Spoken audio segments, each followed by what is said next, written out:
25 years ago, Fame took Britain by storm. Every Thursday night, millions of us would sing along to this legendary theme tune as the iconic title sequence kicked off another cracking episode of jazz hands, power ballads and showbiz storylines.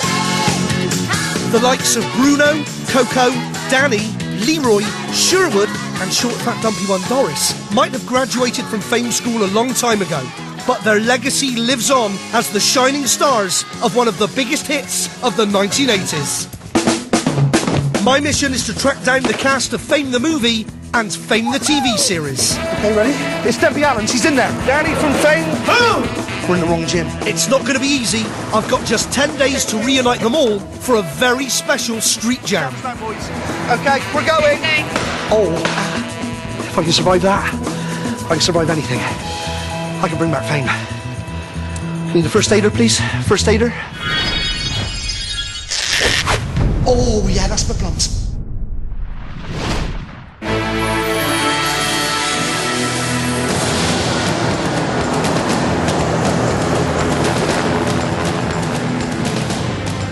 I'm in LA trying to bring back the cast of the all-singing, all-dancing phenomenon that was Fame.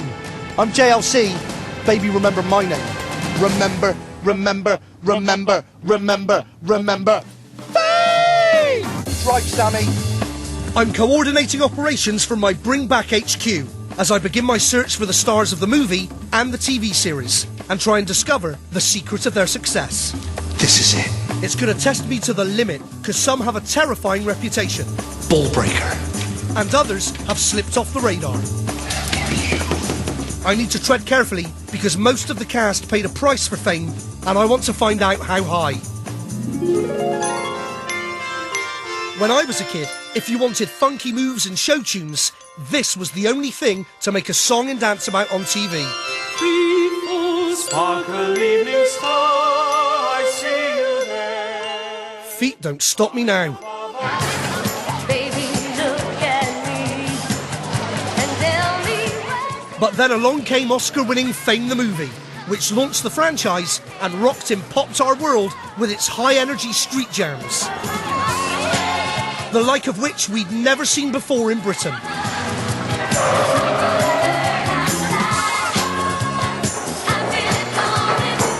It was landmark scenes like this one that had a massive impact on British culture. It inspired the whole nation to pull on their leg warmers and dance, and kick-started our obsession with being famous, decades before the likes of The X Factor and Britain's Got Talent. Ah, that's me! The star of the film was this woman, who played Coco, and we've sniffed her out to an address in Santa Fe, New Mexico. You know what this means? Road trip. We're on our way to get Irene Cara. It's a long way to Santa Fe, so we're going in the crew van. I've got my jazz mags, got my jammy Dodgers, and a copy of Irene's greatest hits. Ready, boys? It's an arse-numbing 700-mile drive across the desert to catch the Cara. So the plan I've hatched better work, or all I'll end up with is hemorrhoids. This is it, Sammy. Our first ambush. Our first bush. I think it's going to be a big one as well. It's going to be a big bush. Irene Cara's big old bush. Bushy, bushy, bush, bush. Bushy, bushy, bush. Yeah. That truck's got balls, Sam. What on earth is that? Literally a set of testicles. Excuse me, sir. Does that truck have balls? Look underneath. What? Look at that underneath that truck. It's got a big set of plums. See it? What? Underneath the truck it has balls. Are you guys like full of shit or what? Yes! The pressure is mounting because after 10 hours on the road, I'm close to jumping one of the biggest icons of the 1980s. Santa Fe! Woo! We know Irene lives a very private life, so I've got one of her entourage to get her to a restaurant where I hope I can get my hands on her. Coyote where? Back there? It's a fancy eatery on 4 floors, and I'm worried if I go running around willy-nilly, she could spot me and slip out the back door. So to make sure the ambush is spot on, my operation is upping the ante with the latest high-tech equipment. Right, the camera's right there, the battery's there, okay, feeling good? Now, Sam, remember to keep your head back. Right, this is serious. Okay, keep your head back. You go up there into that cafe and find Irene Cara. Good luck, Sammy. There he is. Right, I've got a picture, I've got an image. I've got the stairs, he's climbing up the stairs. After 15 minutes of poking about in every nook and cranny, there's still no sign of the elusive diva anywhere. Okay, there's a waitress, I can see a waitress. Oh, the screen's gone. The screen's gone down. But we're back, we're back. Oh, hang on. Right, there's people coming in. Have we got something? I'm starting to get twitchy. I desperately want my mole to give me the nod so I can spring into action. We've got the sign. She's in there. Right, let's go. Come on. Okay. That's it, she's in there. All right, guys. Irene Cara's there. Okay, ready? Up again, up again. You all right, my boys? Come on. Sorry, thank you. All right, guys, come through. Sorry, so sorry. Where's Irene Cara? She's there. She's in the corner. Irene Cara? I am so sorry to interrupt. You're Irene Cara, a.k.a. Coco Hernandez from Fame. You're Irene Cara! My name is Justin. I'm from Channel 4 Television. I've come all the way from the UK with my crew. We're doing a show called Bring Back Fame. You were Coco Hernandez in Fame the movie. I've come all this way. We've come from LA to Santa Fe. Irene, did you think maybe once you've had a drink, I don't want to interrupt your dinner, maybe you would agree to come and have a chat with me about being in Fame? Please. Well, I gotta talk to my manager. I've come, please. I've got a cold. I don't know if I'm right to be on camera. I'm a little sick. I've got an Olbus inhaler. I can cure your cold. I've got Olbus pastils. We've come all this way from the UK and Where you're are your credentials? Yeah, I'll give you my passport. You see my passport, okay? Got my passport. I brought it with me. Okay. Justin. Well, that's I know it's a little bit.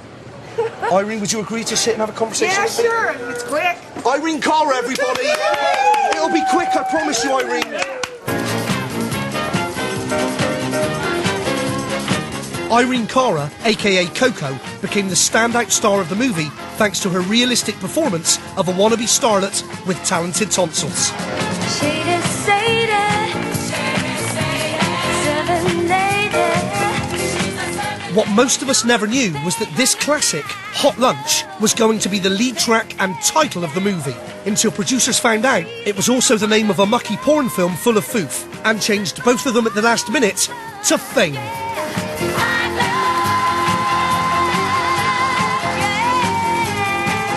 I know. I heard it was because it was a porno film. I know. Let me tell you, I hate porn. All right, don't start talking to me about pornos, because I've got no I didn't interest. see it. It might have affected my lyric for that song. Even though Irene was an established actor, what she and most of the other cast didn't twig was that British director Alan Parker shot a lot of sequences without them realising the cameras were even rolling. Alan was very serious about being as real as possible. A lot of the scenes were shot when we didn't know the cameras were running, so he could capture a lot of our natural, organic rapport with each other. Oh, Irene, I love that. Yes. All of those scenes before the music starts, kids in the lunchroom, like, popping gum and, force-feeding ice cream to, that's all non-scripted. All of it. The film's gritty realism was a major talking point. In particular, this hard-hitting storyline where Coco is lured to a fake audition. Am I early? Oh, don't be silly. Let me take your coat. Where's the crew? You're looking at him. She is excited and she's on and she's showing him what a talented, brilliant young almost star she is, and she trusts him, and then there's that betrayal. Could you take your top off, please? What? Could you take your blouse off? Are you kidding? No, I'm not kidding. I was very young, didn't have much to show. And, no, I was very flat. This was one of the first times the realities of the casting couch were seen on screen in such graphic detail. Did you feel any discomfort at all about playing that scene? 'Cause it's quite a difficult scene to do. Yeah, it was a little nerve-wracking, but he had shot it really well, through the camera lens, so you don't really see me. You see me through the camera lens, which made it a little easier.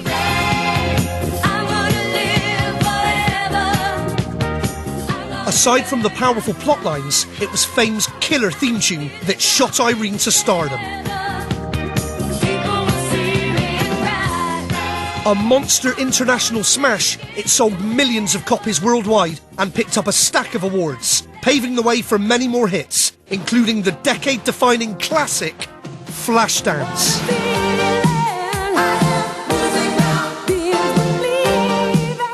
But shortly after the success of those tunes, Irene came to blows with a record company and the taste of fame turned very sour.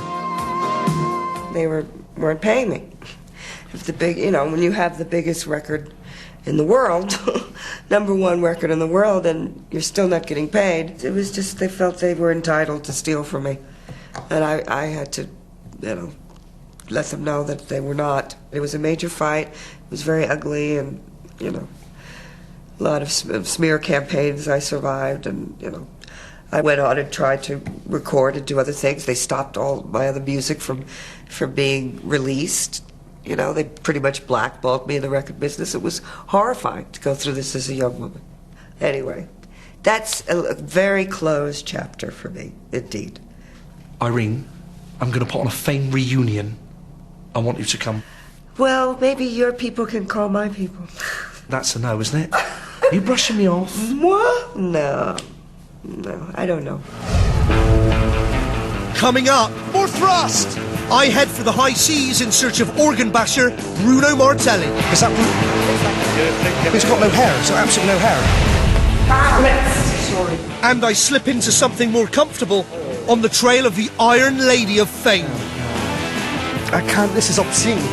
I've flown over 5,000 miles to LA on my mission to reunite the cast of Fame for a very special street jam. She's there. Irene Cara. It's got off to a mixed start. I successfully tracked down Coco from Fame the movie. It's right here. Yeah. But Coco said no to my reunion, despite being all over me like a rash. No snogging allowed! The movie triggered the whole Fame phenomenon, but now I'm going to fix my sights on the TV series, one of the most successful spin-offs in showbiz history. First up, Debbie Allen, aka Lydia Grant, the no-nonsense dance teacher, the driving force behind the show. Let's go get the ball breaker. All turn of fingers. Flip, flip, flip. That's it. Before Fame, a load of silver tops being taught how to finger shuffle was the closest we got to a dance class. You're showing off. You're very good. Then along came Miss Lydia Grant, who burst onto our screens, bashing her cane and bossing her students. One of the first black female lead characters to be seen on British TV. She pushed the kids to their limits. Come on, get up off the ground. You're hopeless. You want fame? Well, fame costs. And right here is where you start paying. And it was inspirational lines like this one which motivated a nation of viewers to get physical and reach for the stars. The Debbie Allen effect saw performing arts academies spring up all over the place and open their doors to attention-seeking wannabes desperate for a taste of celebrity. We've had a nightmare tracking down Debbie Allen, who's now a hotshot TV and movie director. Her people never get back to us, and we don't have a clue if she's even in California. So we're off to her very own dance academy in LA, where we know she still teaches. It's been a struggle to get permission to film here, but we've cracked it with a barefaced fib. Let's go and find Debbie Allen. We've told the manager I'm starring in a new dance reality show, From Fat to Fit.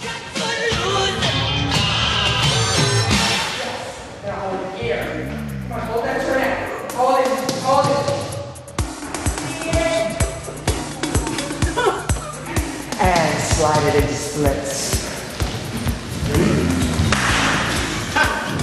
Splits! Sorry. Oh, I can't, this is obscene. Oh, God. I'm really sorry. Splits. I'm trying. I'm exposing my considerable talents to the world, but it'll be worth it if I can get a lead on the woman who played Lydia Grant. Come on. Is Debbie here? No. It's a blow from Terry the teacher, But just when I'm about to throw in my pumps, I run into someone who turns out to be Debbie's right-hand woman. Do you have a number for Debbie or anything I can call, or...? No, I can't reach her right now. She's directing a show. Okay. Is she in LA? Yeah, she's on the set, though. You can't reach her right now. Can I go to the set? No. They won't give me a number for her, they won't give me an address. What we do know is that she is in the city of Los Angeles. The search continues. You didn't actually see my testicles, did you, Vin? A little bit of urchin. That's fine, that's fine. While we work out a new plan to track down Debbie, it's time to turn my attention to the kids from Fame. And next on my hit list is The Piano Man. Lee Carreri, a.k.a. Bruno Martelli. My favourite character in the history of the show. The man responsible for my light perm at the age of 8. You should see me with a light perm. I rocked it. Let's find him. We've been tipped the wink that Lee pumps iron every day at a gym down on the coast. And to get anywhere near him, I'm taking to the high seas. Faster, Croft, more thrust! I know there's a load of gyms at the marina, but I'm not sure which one he goes to, so I'll just have to trawl the lot. Rumour has it that Lee's turned his back on Fame and shies away from the spotlight. So if I manage to find him, I'll have to work some serious JLC magic. Excuse me, please. Hi, how you doing? Can you tell me, is Lee Carreri working out here today? Is he pumping some iron today by any chance? Lee... Carreri. I don't know who that is. He played Bruno Martelli in Fame. I got Jill, Douglas, Christine, Omar, but no Carreri. Definitely no Lee Carreri here. Definitely not. Get a shot of the bicep. Come on, man. Boom! That's what I'm talking about. Nice guns. All right, I'll see Great you. guns. Thanks very much. You're welcome. Boom! Look at that. Right there. We're in the wrong gym. He could be anywhere, but the next big beef emporium is only yards away. And it's a famous one. I think this is where Schwarzenegger used to hang out. Did he used to train here, Schwarzenegger? Excuse me, sir, have you seen Lee Carreri by any chance? Who? Do you know Lee Carreri? No. Bruno Martelli from Fame? Played the piano? No? No. Okay. Yeah, I do. Lee Carreri, a.k.a. Bruno Martelli. Where are we going? In here, do you think? In here? Try in here? This place is huge. Hi. Hello. How are you? I can't spot the Bruno Barnett anywhere. Good. Looking for Lee Carreri? But then a member points me in the direction of someone who looks nothing like him. There's a guy on a stair climber. Go on a stair climber. Completely shaved head. Go on a stair climber. Completely shaved head. Is that Bruno? He's got no hair. He's got absolutely no hair. I think it's him. Excuse me. You're Lee Carreri. You're Lee Carreri. My name is Justin Lee Collins. I'm from Channel 4 Television in England, and I'm trying to reunite the cast of Fame. You were Bruno Martelli. You're my favourite character. Lee, when you finished your workout, I've come all the way from the UK, please. Lee, I am so sorry. It was a long time ago. Lee, would you maybe agree to come with me and have a cup of coffee and have a conversation about being in Fame, please? God, you should just call it "Let Go of Fame." No! I mean, it's really been a long. I mean, it's really old hat, you know. Please, come all the way from the UK, please. Okay. All right, I'll do it. Lee Carreri, everybody, a.k.a. Bruno Martelli. Woo!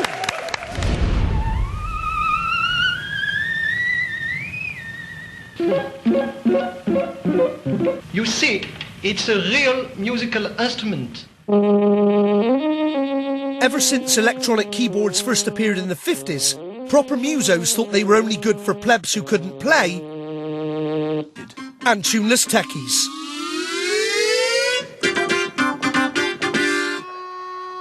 That battle between modern and traditional music was a big storyline in Fame. Does you want to be a musician or an airline pilot? And provided us with one of the most entertaining double acts on TV. Stuffy Swarovski, a.k.a. Albert Haig, and big-haired rebel Bruno Martelli. You going to play all by yourself? You don't need anybody else. That's not music, Martelli. That's masturbation.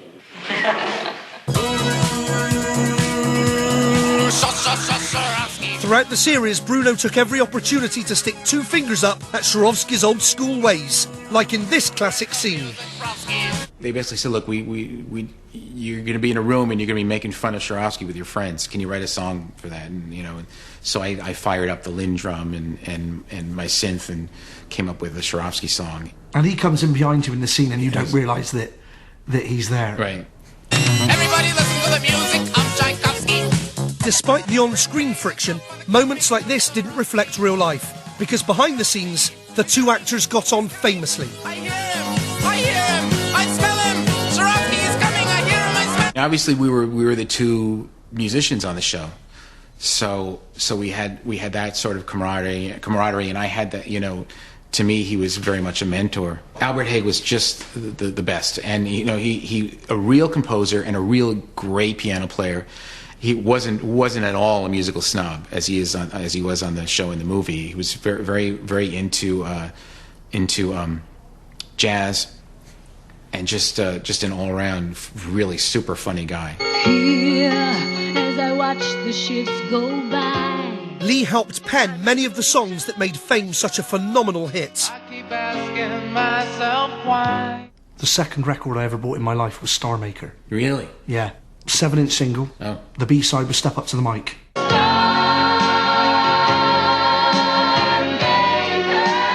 This chart topper was written for an episode about a teacher retiring from the school. But watching the cast join hands and sing their goodbye, none of us watching knew there was a different story behind his departure from the show. The teacher that the group was singing that to was a man who in real life had cancer and was actually dying, and it was quite an emotional, made for an emotional scene.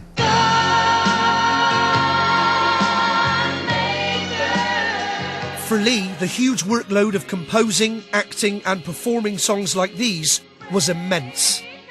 There were a lot of times when I'd be up, you know, working on my music all night long, and there were times when I partook, you know, of things to keep me awake. You know, like cocaine. There were times, you know, back then this stuff was rampant. I mean, I was in restaurants in LA where there would be someone in the next table and they would break out the cocaine and they would do it out in the open in the restaurant. The executives were doing it, you know, pretty much it seemed like the whole world was doing it. When a man's an empty kettle, he should be. Lee might have been Fame's Mr. Music, but it was on this occasion when his dancing skills were called upon by choreographer Debbie Allen that resulted in one of Bruno's most unintentionally memorable scenes. I thought that I had the step. There was a you know, a simple little step, and I thought that I had it down, but she was still rehearsing us.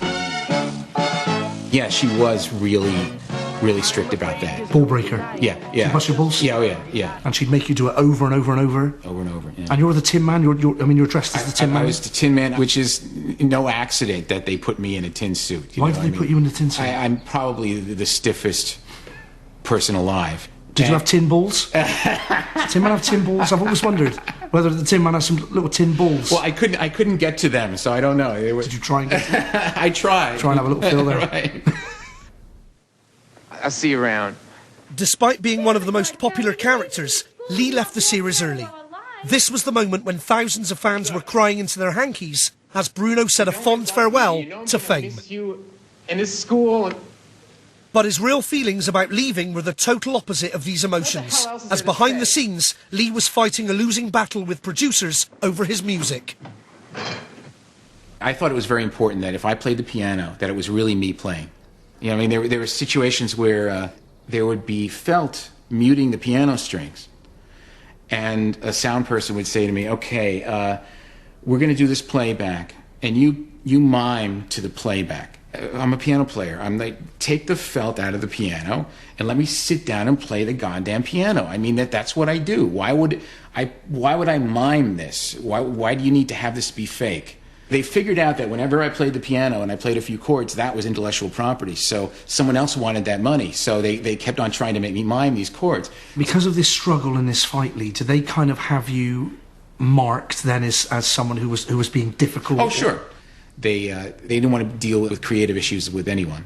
I thought that was kind of sad because, you know, here you know, the exuberance of the show is based on the talent of these actors. You know, they were really dancing, they were really playing, you know, and that was I think that was a big selling point and a big point of enthusiasm for the audience. You know, was that it wasn't a big fake deal. You know, Lee, Will you come to my Fame reunion? I'm going to have to... Can I call you on that? Yeah, you can. Well, I'll leave you my number. I'll leave you my number. Please have a think about it, and I'd love you to be there. Yeah, I'll get back to you.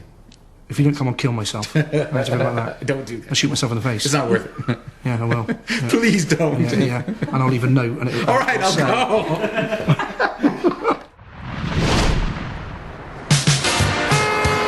There's just 5 days to my street jam, and I not only need to discover my dancing mojo, I need to find me some more kids from Fame. Rumour has it that Valerie Landsberg, aka Girl Next Door Doris Schwartz, was even more of a party animal than Lee. I want to know more, so she's my next target. My research team have had their work cut out, but after some lengthy rifling in Valerie's particulars, they finally come up with a very juicy nugget. We've got an address for Valerie Landsberg. Let's go get the Schwartz. Woo! Valerie lives right up in the Hollywood Hills, in the middle of nowhere.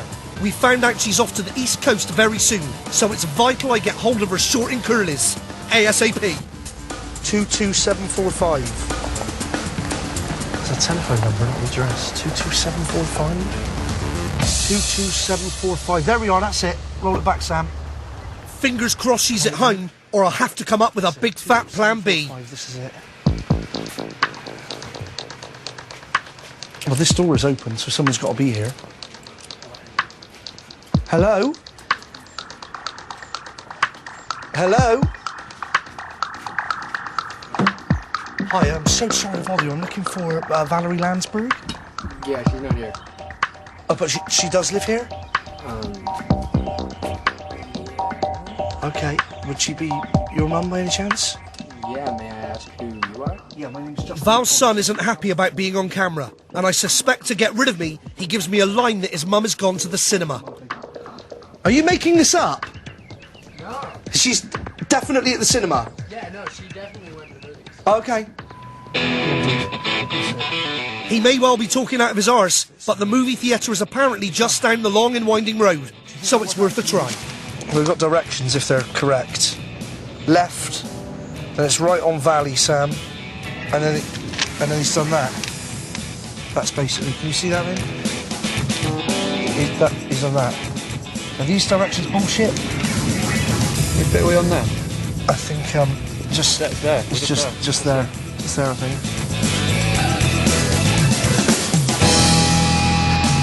Hey guys, haven't seen Doris from Fame by any chance, have you? Doris? Straight in. Hi. Yeah. That lady's got my ticket there. Sorry. I gotta take your ticket, sir.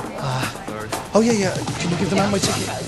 We managed to blag our way in, but there are 4 movies playing, and I have no idea which one she's supposedly watching. All right, madam, shall I help you to your seat?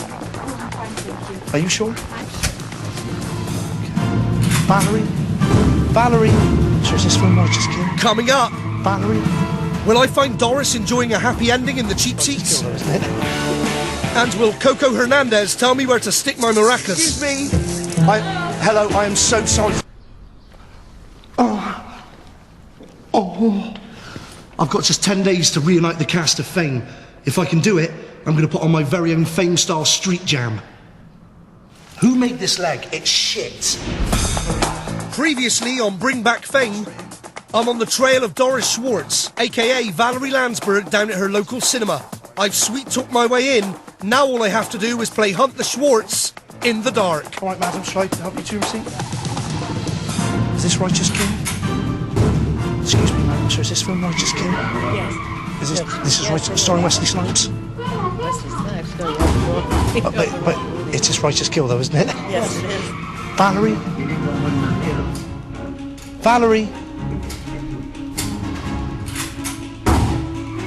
That's Valerie Landsberg. Valerie Landsberg. Sorry. Valerie Landsberg. Hello, you're Valerie Landsberg, a.k.a. Doris from Fame. Valerie, my name's Justin. I'm from Channel 4 Television in England. I'm making a show called Bring Back Fame. You were Doris Schwartz in Fame. I'm just wondering, Valerie, if you would agree maybe to, when this film is over, come and have a talk to me about being in Fame. You're fucking kidding me? No, I'm not fucking kidding you. I'm interrupting this film for everybody. This is Wesley Snipes' new film. No, we have to get out of here. Okay, come on, let's go. Come on, let's go. Brilliant. Let's get out of this place. All right, Valerie. Sorry, everyone. Sorry. Valerie, I'm so sorry. You take these torches off. Really, really sorry to interrupt your film. My name's Justin, Val. I'm from Channel 4 in the UK, doing a show called Bring Back Fame. You played Doris Schwartz. I take it by leaving the cinema, you're agreeing to maybe sit and have a chat with me about being in Fame? Oh, here? Wherever, we'll go wherever. Wherever's you're comfortable, wherever's convenient for you, Val. Did you come all this way to see me? All the way to see you. Is that good? Can we talk? That's lovely. Okay, Valerie Landsberg, everybody, come on. Woo! Yes. Sorry. Valerie! Yeah. You don't understand. There's no reason for me to be on this earth. Don't talk like that. You're special. For such a young actress, Valerie had her work cut out playing Doris Schwartz, the budding thespian who not only took on the most challenging roles in acting class, I don't have cheekbones. I dance like a rock. but had some of the heaviest issue-based storylines in the series. I can't handle it. I just can't handle it anymore. In this classic episode, Valerie's acting skills were tested to the limit when Doris starves herself in an attempt to look like a pretty fellow student, which actually was a case of art reflecting life. Did you feel that the part of Doris, the character, was close to you in many ways, Val? Certainly a lot of the feelings that I'd had as a teenager. I always thought I was fat. I always thought I was too heavy. My body was not right. You know, people want people to have big boobs and be slim. Other boys may turn me on, but I let temptation slide. But this wasn't Valerie's only problem.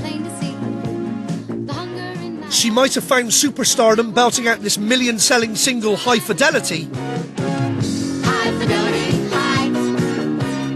but behind the smiles, things were far from happy. Keeping it light, keeping it tight, all right. Keeping it light, keeping it tight, all right. What viewers didn't know was that while the song climbed the UK charts, on the set of Fame, Doris was high as a kite. I was the big lush. I was the big drinker. Alcohol made me all those things. It made me feel sexy. It made me feel grown up. And I thought I was so grown up at 23. I thought I just knew everything. But you do. Were you pretty much loaded throughout the whole Fame period? At the time when we were doing the show, we worked a lot of hours. We were staying up all night after, we were doing 2 shows a night. We were doing concerts, and I stayed up all night, drunk, drinking, snorting cocaine. Are you serious? Yeah. I was drinking a quart of vodka a day. I was smoking 2.5 packs of cigarettes a day. I made sure in my bag I had 2 bottles of red wine, a bottle of vodka, a half an ounce of pot, and a gram of cocaine, and taking whatever sort of pharmaceuticals, up, down, coke, everything, and like holding it together and showing up for work and doing all that stuff. The truth of the matter is, I don't remember a lot of the last year. I'm blown away by Val's revelations. I'm happy she said yes to my reunion, but it's just 4 days away, and I'm worried I've bitten off more than I can chew this time. I want a Fame-style street jam like they used to have, and to fit the bill, I need to get me some backing dancers fast. Leg warmers, definitely. I've rung round the top dance academies in town. How big's your big strosser?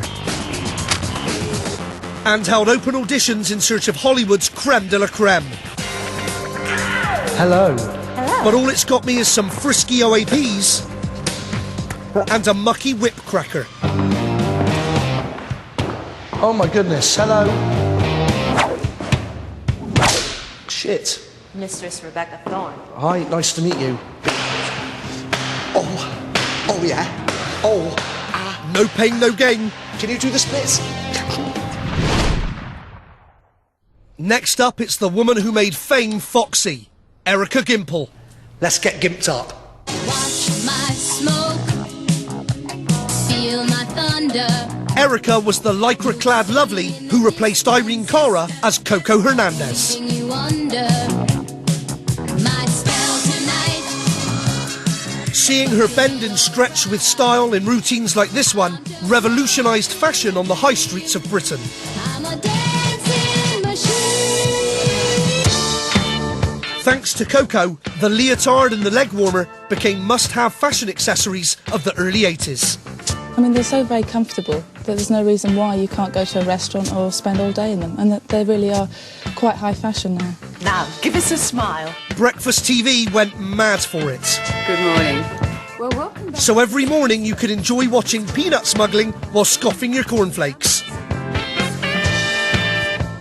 We're on our way to track down Erica Gimple, aka Coco Hernandez from the TV series. Now, she was a fox, so I've had to make an extra special effort, Sammy. I brought my Fame Splash On cologne. This stuff is about 25, 28 years old, something like that. Should we crack it open? What does Fame smell like? Grim. That is... You all right? Jim, you all right? Jim? We've been following Erica's scent for weeks now, and we know that she's recently put together a new band. Round the back? Try round the back? We've discovered exactly when and where they rehearse, so Mission Gimple is looking good. I can hear music. I can hear music, that's good. I'm keen to talk to her because of all the insider gossip about catfights between her and Debbie Allen. Someone's singing, that's another good sign. Where's that coming from? Door's locked. That's got to be her. Door's locked. So, that's definitely Erica. Listen to that, that's Coco Hernandez. She's in there. She's definitely in there. Right, let's try this door. Oh, come on, this is it. This is definitely it. Right, you ready to do this? Yep. Okay, let's do it.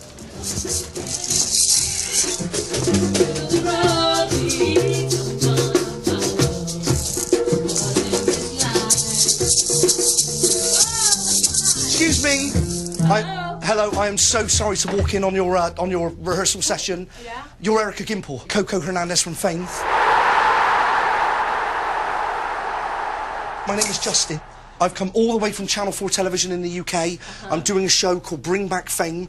You were Coco Hernandez. You are Erica Gimple. I am just hoping that when your rehearsal session is finished, you would maybe agree to come and have a chat with me about your years working on Fame, one of my favourite shows when I was growing up. Please, Erica. I've come all the way from the UK. This is my crew. Say hello to the guys. Say hello to Erica, everybody. Hello. Okay, this is Vinny, and this is Katie and Leah, and there's Sammy. There's Sam back there, and that's Jimmy on. Oh my God. Okay. We've come all the way from the UK. Okay. Okay. You would come and have a chat with me about being on Fame? Yeah, like after my rehearsal's done, yeah, I'll talk to you about it. You will? Yeah. Erica Gimple, everybody! Woo!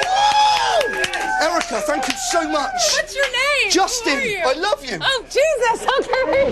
The kids from Fame. Back in 1982, Fame had become such a phenomenon that the cast jetted into the UK for their very own Rockstar nationwide tour.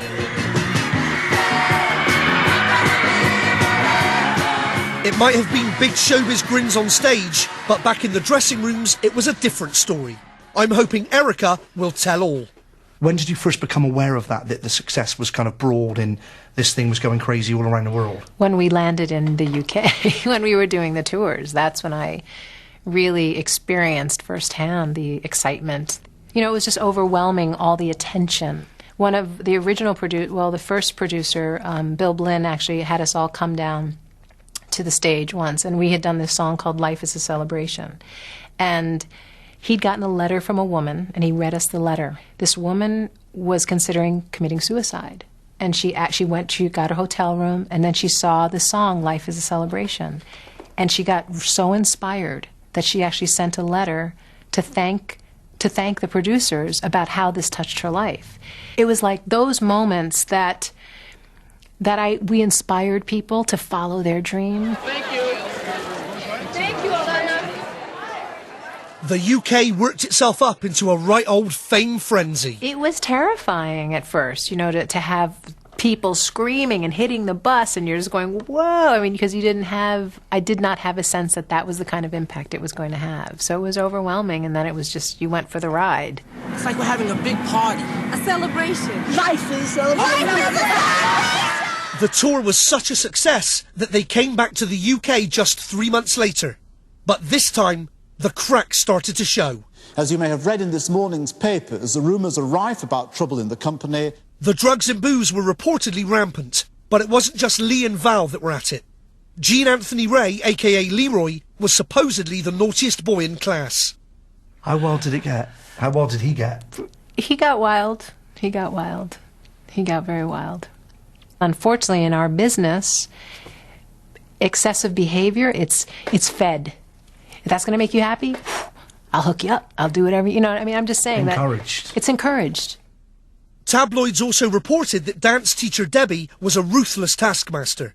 And midway through the tour, Erica walked out amid rumours of a bust-up with her.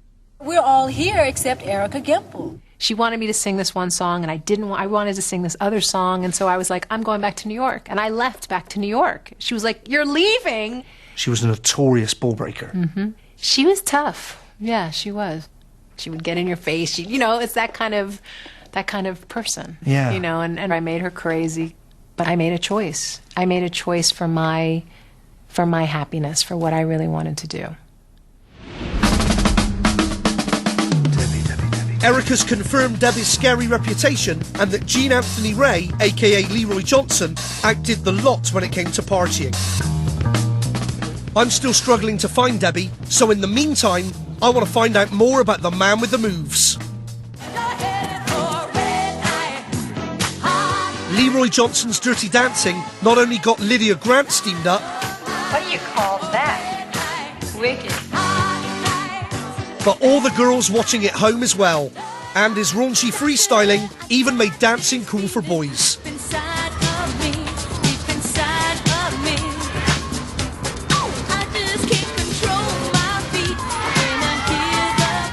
In schoolyards all over Britain, kids were ripping up the kitchen lino to copy Leroy's breakdancing and body popping. It even inspired the Royals to throw some shapes. But Gene's life came to a tragic end in 2003, and there are so many stories about his downfall, I want to know more. So next up, I'm off to find his on and off-screen mentor, Miss Sherwood, aka Carol Mayo Jenkins. On our way to find Carol Jenkins. Want some mayo in that, Sammy? Yes, please. Okay. Carol Mayo Jenkins, aka Miss Sherwood, famous sexiest school teacher. Probably about 80 now, but I'll tell you what, I still would. Drive, Sammy. Carol lives in Atlanta, but regularly flies to LA for work. I've got my fingers in all sorts of pies, and I've managed to find out she's coming today on a quick visit.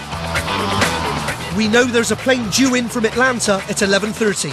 I just hope the Jenkins is on it. Atlanta. Landed. She's landed. The Mayo is in the building. But finding her will be easier said than done. Several flights have just arrived at the same time, and suddenly I'm swamped with passengers from all over the States. On top of that, I've got no idea what she looks like, and if I'm going to get to the bottom of Leroy's story, I need to find her fast. Carol Mayo Jenkins? Carol? Carol? Sir. Hi. Then we're doing that inside the terminal, sir. What? Talking on the loudspeaker, sir. I'm sorry, I thought it was all okay. Keep it up, I would have to take that from you, sir. Are you serious? Yes, sir. Well, this thing? Yes, sir. Okay, sorry. Sorry. Okay. Carol Mayo Jenkins.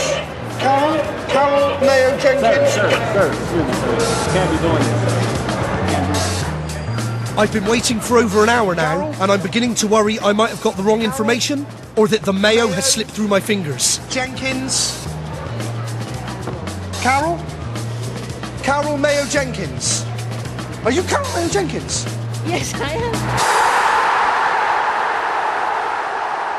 Carol, my name is Justin Lee Collins. I'm from Channel 4 Television in the UK. I'm making a show called Bring Back Fame. You were Miss Sherwood, the sexiest teacher in television history. I'm just wondering if you would agree to come and have a chat with me about your years on Fame? Just I'm so sorry. I'll call you back, okay? Carol, I'm so sorry. I know you've just got off your flight. We've been waiting here for you for hours. Yes. We've come all the way from the UK. I'm making a show called Bring Back Fame for Channel 4 Television. Would you have a conversation with me about your years working on that show? Please? Yes. You would? Carol Mayo Jenkins, everybody. Woo! When I was growing up, most TV teachers were total turn-offs. Miss Sherwood was the only one that had me standing to attention.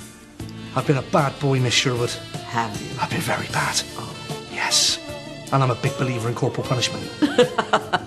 I'm completely fine with caning. How about you hastening up this conversation, because I got business associates waiting. I'm waiting too, for your homework. Carol played the strict English teacher who didn't take any nonsense from her students, especially illiterate bad boy Leroy Johnson. Look, I told you I'd done it and I forgot it. You got ears and you can save us both some breath. Like many of the stories in Fame, this scene was based on the actors' real lives. I don't think he ever knew his father. His mother and his grandmother were arrested for dealing drugs. I think he had an IQ of 180 or something. And the equivalent of a third-grade education. I mean, Gene could have been a great, great actor. But it takes more learning than he had to really fashion a career. Do you know? Did you know, Carol, were you aware that he had some bad habits? Oh, of course. At one point, I said to our producer, I would like for Gene to come and live in my house. I think I could help him. I'd like to take care of him. And the producer said, don't do that. You don't know what you're getting into. When Gene left Fame, his career took a nosedive. He worked as an erotic dancer and blew his $1 million fortune on drugs. Fellow cast members later discovered that he'd been diagnosed HIV positive. I got a call that he was very, very sick, and I went to see him. And he was couldn't walk, and he was had these huge glasses because he couldn't see. I walked out and started to sob. It was just devastating. He told me that he'd made a deal with God. He said, if you make me better, I'll be a really good person. Gene's health sadly deteriorated, and he passed away in 2003. Do you think if it wasn't for Fame, do you think there is a good chance that he might still be alive today? Oh boy, that's a really difficult question. Fame brought him to a level that, he didn't ever have to learn real responsibility. I mean, somebody gets famous at a young age, they don't ever have to really develop a mature personality.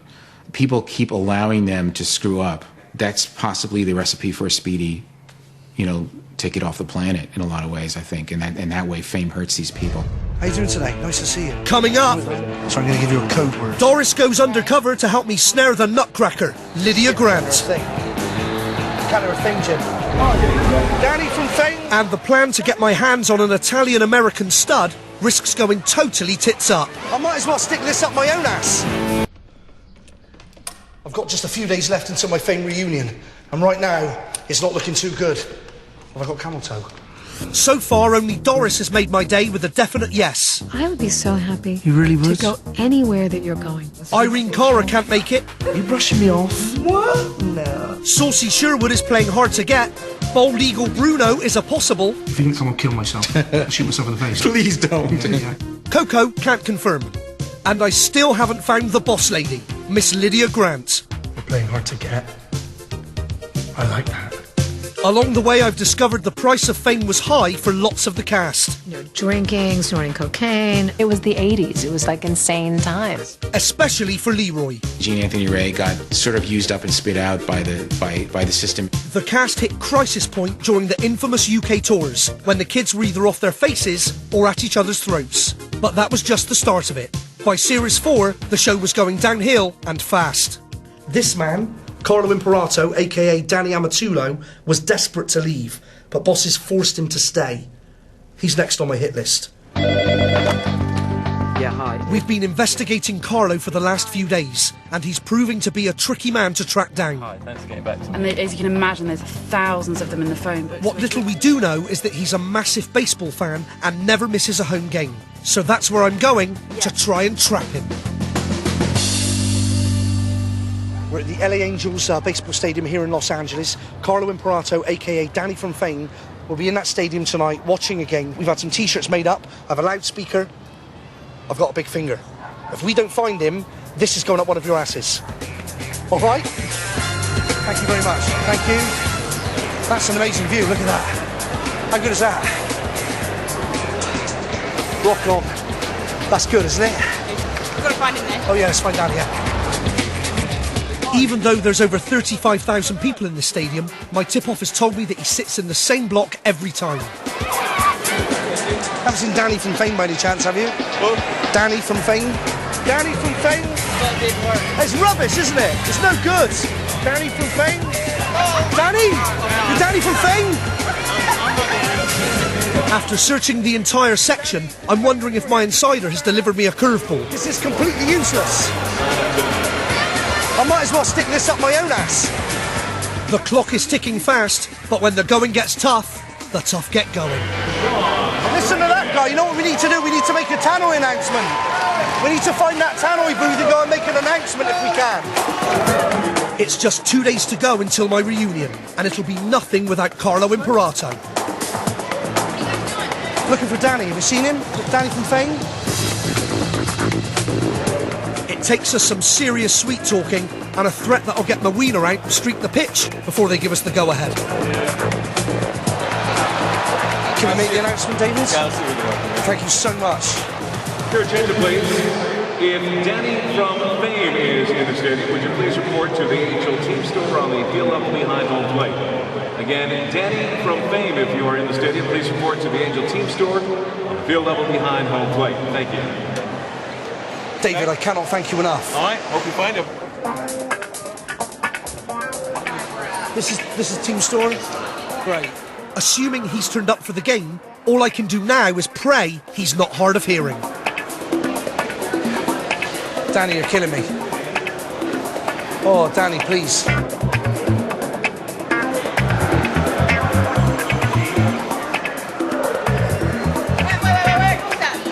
Where? Which one? Where? Just when I think my big foam finger is going where the sun don't shine, we spot him. I think that is him. I think we got him. Carlo Imperato. Carlo Imperato. You're Carlo Imperato? Yes, I am. I love you. How are you? Oh my goodness, Carlo. My name is Justin Lee Collins. I've come. Nice to meet you, Carlo. I've come all the way from the UK. I'm making a show called Bring Back Fame. You were Danny. You sang Friday Night Is Going to Be All Right. That's right. You were a big star in that show.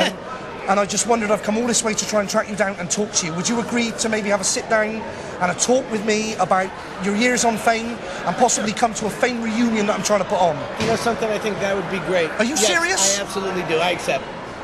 Danny from Fame, everybody. Come on. Hey, what do you say? Me and you will go out, have some dinner, maybe a movie.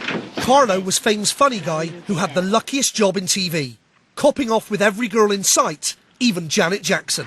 You know, you really make a great Romeo. But despite bringing so much enthusiasm to his role as a ladies' man, it's hard to believe he never actually wanted to play Danny in the first place. I remember reading the audition piece wrong in my hotel room the night before on purpose. I did not want the role. I did not want it. I did not want to be in California. The following day, there was another guy, another kid who was up for the role. And I walked over to him and put my hand out and said, you know, hi, how are you? My name is Carlo. And he looked at me and he turned his head and he did not shake my hand. And at that point, I said, I'm either going to get the part or I'm going to wind up getting into a fight with this kid. Yeah, you feel better? I always feel better when I hear good news. Well, let me know how this feels. Danny! Playing the part of mischievous Danny, Carlo often found himself getting into scrapes, particularly with one Leroy Johnson. Danny!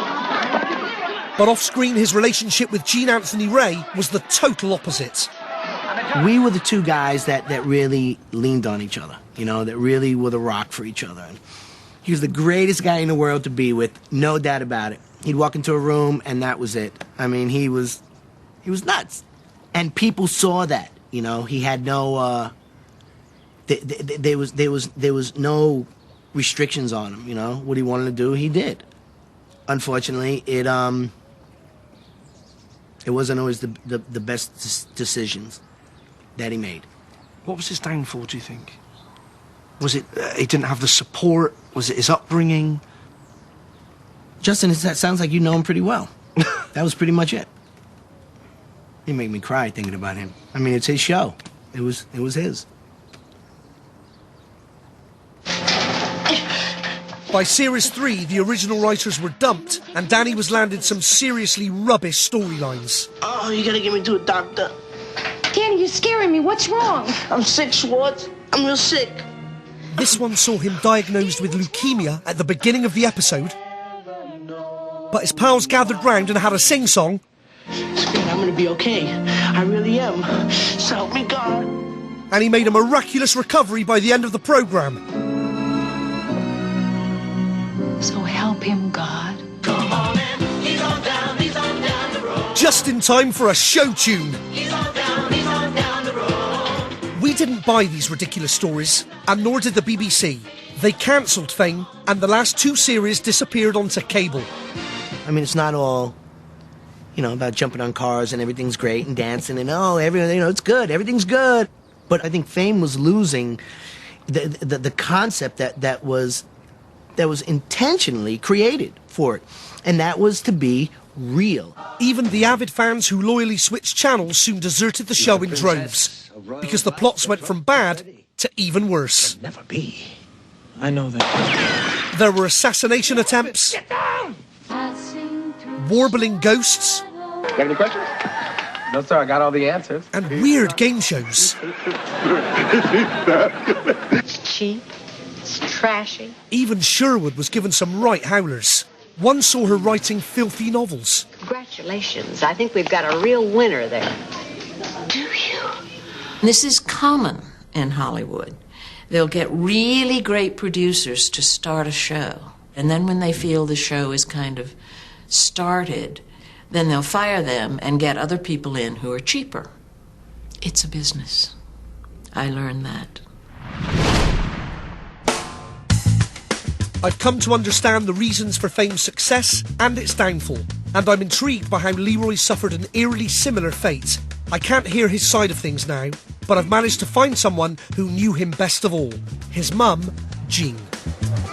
She's never done an interview on television before, and I'm hoping she'll shed extra light on her son's story. He was born feet first, so I said he was born to dance. And I used to take him into the bars with me at the age of 1 and 2.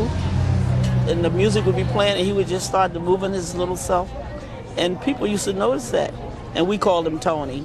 Tony, will you dance with the people? In a heartbeat, put that quarter in that machine, and off you went. How did you feel about your son leaving New York to come to California to star in this TV show? Well, I don't know. I let him go.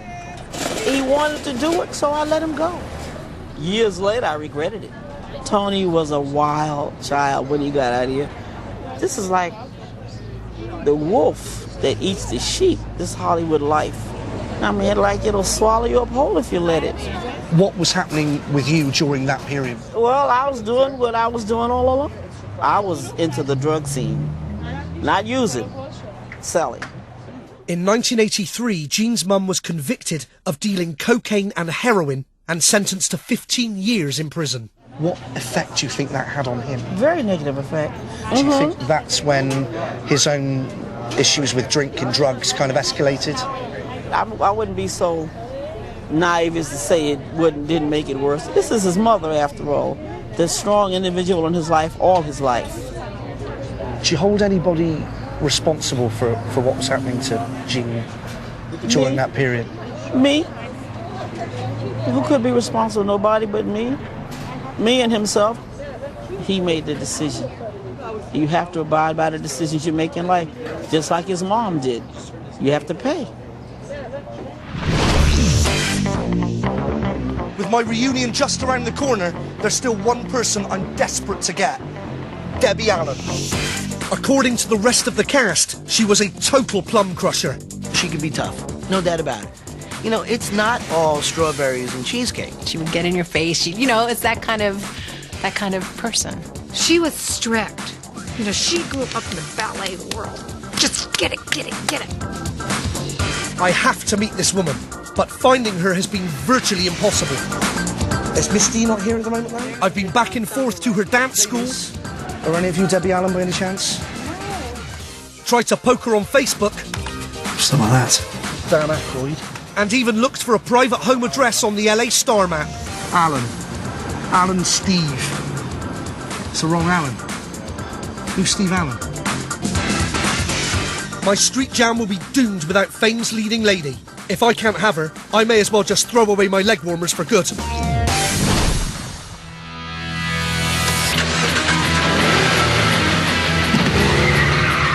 But just when I think it's time to give up on my mission, I strike it lucky.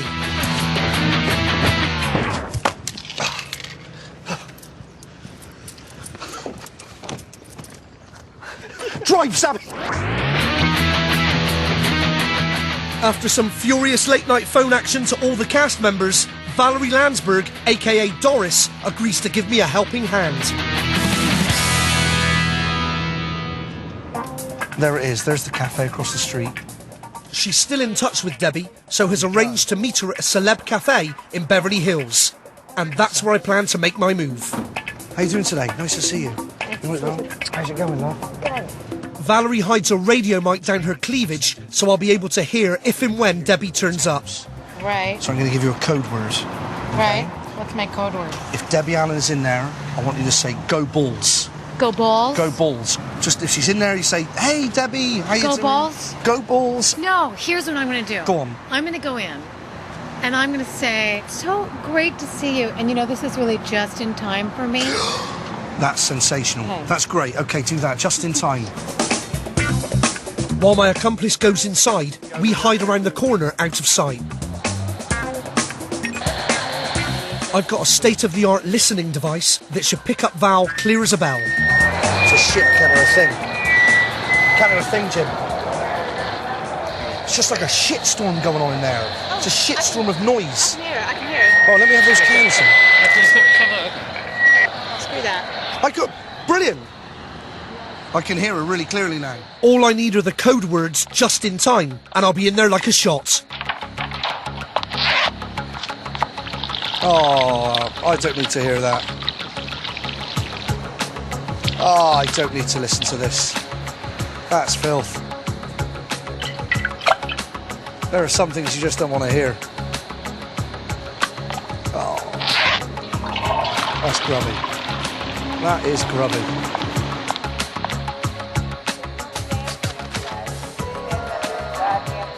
There is someone with her. She's talking to someone, but I don't know who it is. What are you doing?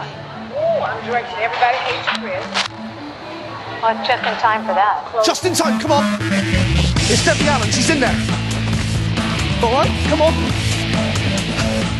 I had a feeling she was talking to Debbie Allen. I can hear her talking to someone for ages and ages.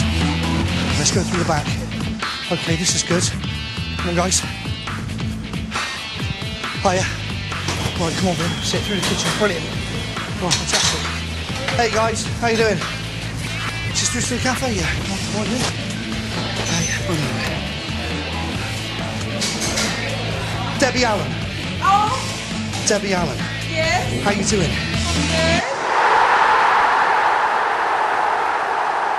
Hello, Debbie Allen, a.k.a. Lydia Grant from Fame. Yeah. My name is Justin. I've come all the way from the UK. I'm working for a channel called Channel 4 and making a show called Bring Back Fame. You are Fame. You were a massive part of Fame. You were the choreographer, you were a producer, star, all of that. famous ball breaker. Would you break my balls for me? I'm not doing any of Please, that. Debbie, would you just maybe agree to come and have a conversation with me about your years in Fame? Are you serious? I'm completely serious. I've come all the way from the UK. Oh, Would you do that for me? I love it. Sure. Oh. I'll talk to you. When? Today? Yes, please. Would that be good? Well, I'm sitting here with Valerie Landsberg. I know. No, Val was in on it. I was in on it. You set me up. Are you up for this, Debbie? I guess I am, since you set me up, you little heifer. What are you doing, you little wench? Debbie Allen, everybody. Woo!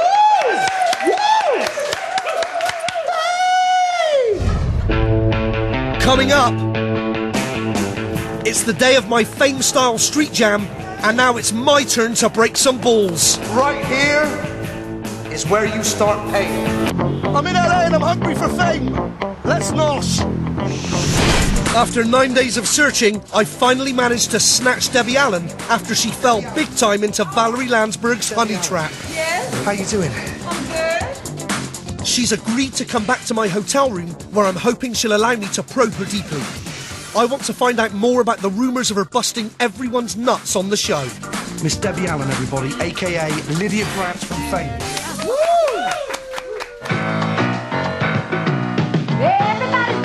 On-screen teacher, off-screen choreographer and director, Debbie was the driving force behind Fame. She left her creative and professional mark all over the show, the song and dance numbers in particular.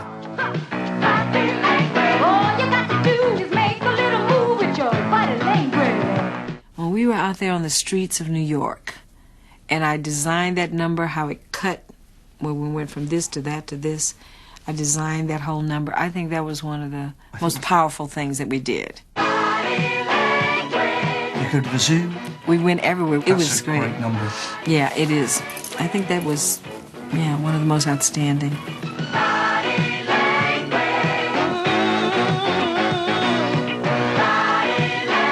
It was hard work always, but I loved doing it. I gave up a lot of my own life to do it. I did. Honestly, I didn't have any days off. Debbie not only worked her buns off making Fame, but had her hands full with the cast, especially during the UK tours. It turned into a mess. Why was it messy? Well, because they were all dancing together, rehearsing together, traveling together, sleeping together, I don't know. And, they just were being kind of wild.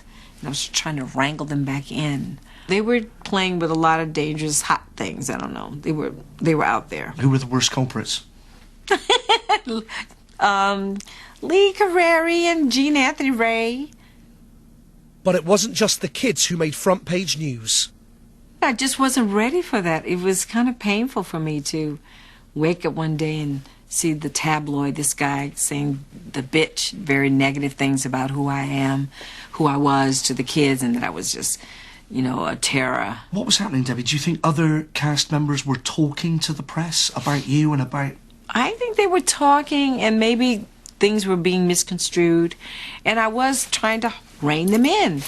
I will never forget, we're on stage, I'm singing Memory, and right in the middle of that last note, Gene Anthony Ray just grabs my ass. He just grabs my ass, and I was like, and I couldn't sing a note. I turned over there, he was laughing, Carla and Parada was laughing. They were laughing so bad. I came off stage. I smacked both of them. I said, don't you ever do that again, as long as don't you ever, ever, ever. And Gene got so upset that I was mad at him that he tore up the entire dressing room. He broke every mirror. He threw the chairs. He broke down the door. And he was just upset because I was angry with him. I mean, that was like, okay, this is too much. Yeah. When did you see him last, Debbie? His mother called me.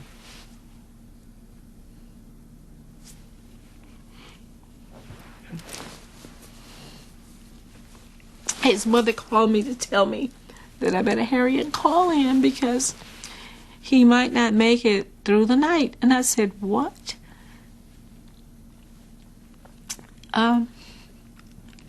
Why did you wait so long to tell me what happened? He had had a stroke and other complications, and I remember I was doing a show with my kids here, and I ran to get on a plane to get there in time for his funeral, and it was so hard to lose him. Sorry. That's okay, don't be sorry. Don't be sorry.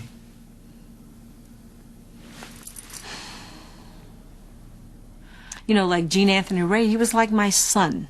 He was like my son. And I would have to spank his butt sometimes. And I was the only one that he would respond to. It was tough love is what it was from me. It was tough love. Those lines in the beginning, you want fame, well, fame costs. And right here is where you start paying in sweat. Those words are the anthem for the arts, period. And they had to learn that. I love it when you say that. Could you say that to me just one more time, would you please? Because I love it. You want fame? Well, fame costs. And right here is where you start paying in sweat. I'm a sweater. You are such a sweater. Whatever it takes. Look at you. You are ready to go. I can take you out there on the balcony, honey. We can start dancing now.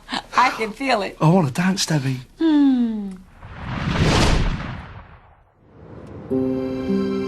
That's it. It's all over. For the last 10 days, I've pulled out all the stops to hunt down the stars of fame. And now, with my reunion just hours away, it's time to get on my dance shoes and prepare to face the music.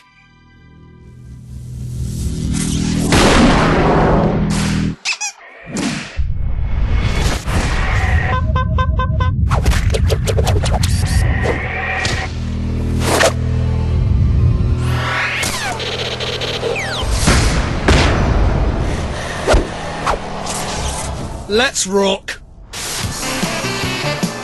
I've hired one of LA's top studios, closed off an entire city block for my jam, meticulously recreated the look of the original, and rounded up some of Hollywood's hottest dancing talent. All I need now is for the cast of Fame to turn up.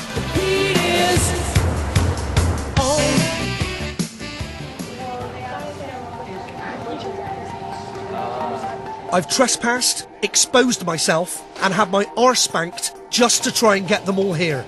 But they were due 40 minutes ago. Oh, come on, come on. If they don't turn up, I'll be on my Jack Jones dancing like a cock.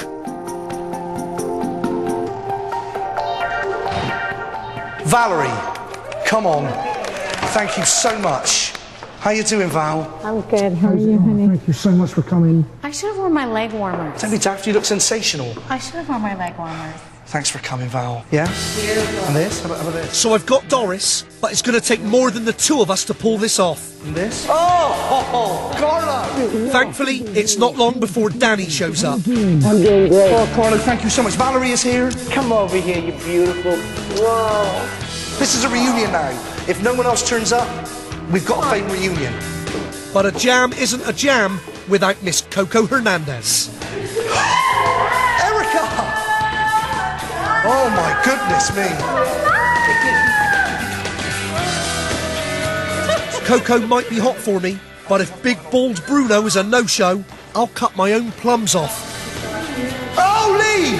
Oh, you lovely man. I got this head. Oh, thank you. That's beautiful. That's so good. It's nearly a full house, but I still need the lady with the cane. Hang on. Debbie. Hello, beautiful.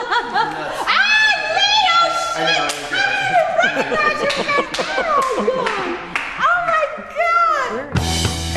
God! Just when I think this is as good as it gets, the icing on the cake turns up in the shape of Miss Sherwood. Carol Mayo Jenkins is here, everybody. Miss Sherwood's here. Miss Sherwood. I can't believe it! Oh my God! Oh, baby. Oh, I'm so glad to see you.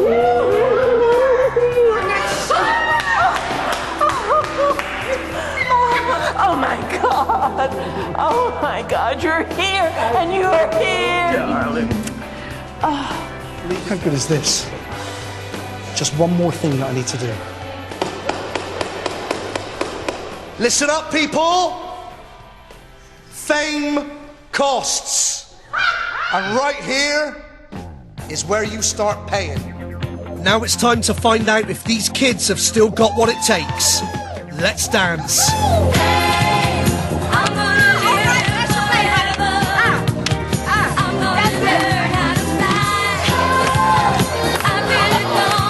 It's a shame Irene Cara couldn't make it, but as far as I'm concerned, this is one mission that's well and truly accomplished. The cast of Fame are dancing on my soft top. You can't get much better than that.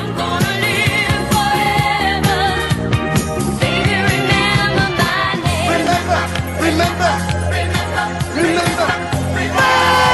Hey! Good times.